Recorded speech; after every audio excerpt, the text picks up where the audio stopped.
فتنہ کون فیڈ کر رہا تھا؟ تو یہ فتنے والا کا چکر نہیں ہے، وہ جو لڑکا کہہ رہا ہے وہ بالکل بہت دل کو لگنے والی بات نہیں ہے کہ جناب اس نے اس وجہ سے یہ کام کر دیا، اور وہ کہتا ہے میں صرف عمران کے لیے آیا تھا اور کسی کے لیے نہیں آیا تھا۔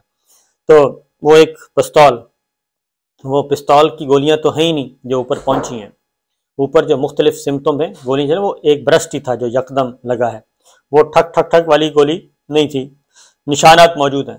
اور پہلا خدا نخواستہ پہلا یہ تھا کہ یہ کامیاب ہو جاتا ہے، کامیاب نہیں ہوا اور معاملہ پکڑا گیا اور ان کا نشانہ چوک گیا، ان کے ہاتھ لرز گئے، یہ تو حملہ آوروں کے ہاتھ لرز گئے۔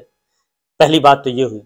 جب یہ پتہ چلا کہ جناب یہ تو معاملہ گڑبڑ ہے، اس کے بعد وہ کہتے ہیں کور اپ کرنے کے لیے فوراً ڈال دیں جی وہ لڑکا پکڑا گیا، حملہ آور پکڑا گیا، پھیلا دیں ساری باتیں، اور وہ پھیل گئیں اور یہ سارے کچھ ہوا ہے۔